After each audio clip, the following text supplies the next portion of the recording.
Praise the Lord. ஆண்டவர் ரட்சகருமாகிய இயேசுவின் நாமத்தில் அன்பின் வாழ்த்துக்கள்.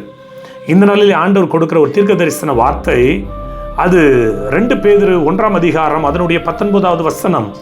அதிக உறுதியான தீர்க்க தரிசன வசனமும் நமக்கு உண்டு, அந்த வசனத்தை கவனித்திருப்பது நமக்கு நலமாயிருக்கும்.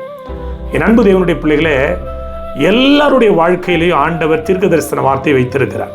ரட்சிக்கப்படும் பொழுது, ஞானஸ்தானம் எடுக்கும் பொழுது, அல்லது நாம் ஜெபிக்கும் பொழுது, அல்லது ஏதாவது ஒரு ஸ்பெஷல் மீட்டிங்கில், அல்லது நம் கர்த்தருக்காக காத்திருக்கும் பொழுது ஆண்டவர் நிறைய வார்த்தைகளை நமக்கு கொடுத்திருப்பார். அப்படிதானே?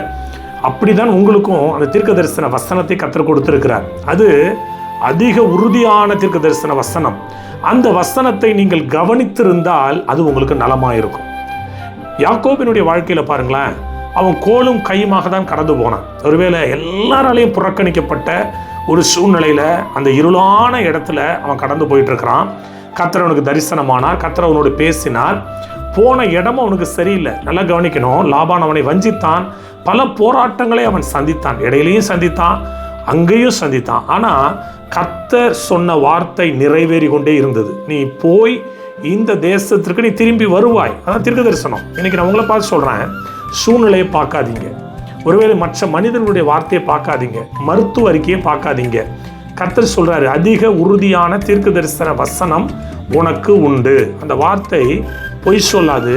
அந்த வார்த்தை தாமதித்தாலும் அது நிறைவேறும். அது எந்த சூழ்நிலையா இருந்தாலும் சரிதான். அந்த வார்த்தைக்கு பவர் உண்டு, அந்த வார்த்தைக்கு வலிமை உண்டு. அன்பு தேவனுடைய பிள்ளைகளே, அவர் பொய் சொல்ல மனுஷன் அல்ல, மனமாற மாந்தனும் அல்ல. அவர் சொல்லியும் செய்யாதிருப்பாரோ, தாம் சொன்னதை குறித்து அவர் என்றைக்காவது மனஸ்தாபப்படுவாரோ? அதிக உறுதியான தீர்க்க தரிசன வசனம் உனக்கு உண்டு, உங்களுக்கு உண்டு.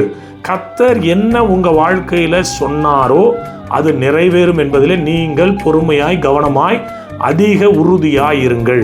என் அன்பு தேவனுடைய பிள்ளைகளே, ஷாத்ராக், மேஷாக், ஆபேத்நேகோவை மிரட்டும் போது அவர்கள் சொன்னார்கள், நாங்கள் ஆராதிக்கிற எங்கள் தேவன் எங்களை தப்புவிக்க வல்லவராகவே இருக்கிறார். உங்களுடைய வாழ்க்கையிலும் ஒருத்தர் இருக்கிறார். அவர் வாக்குத்தத்தத்தில் மாறாதவர். சொன்னதை செய்து முடிக்கும் வரை அவர் உங்களையும் உங்களுடைய நலனிலும் அக்கறை கொள்ளுகிற இறைவன். அதிக உறுதியான தீர்க்க தரிசன வசனம் உங்களுக்கு உண்டு. அந்த வசனத்தை கவனிங்க. ஒருவேளை பேப்டிசம் டைமில், ஒருவேளை ரட்சிக்கப்பட்ட டைமில், ஒருவேளை ஆலய ஆராதனையில், அல்லது ஆண்டு புத்தாண்டு தீர்க்க தரிசன வார்த்தைகளில், அல்லது மாதாந்திரம் வருகிற வாக்குத்தத்தங்களில் உங்களுக்கு நேராக சில வார்த்தைகள் புறப்பட்டு வந்திருக்கும் தானே. அந்த வார்த்தை நிறைவேறும். வெயிட் பண்ணுங்க, நிச்சயமா இது பொய் சொல்லாது. அந்த தரிசன முடிவிலே விளங்கும். கர்த்தர் தாமே உங்களை ஆசீர்வதிப்பாராக. God bless you.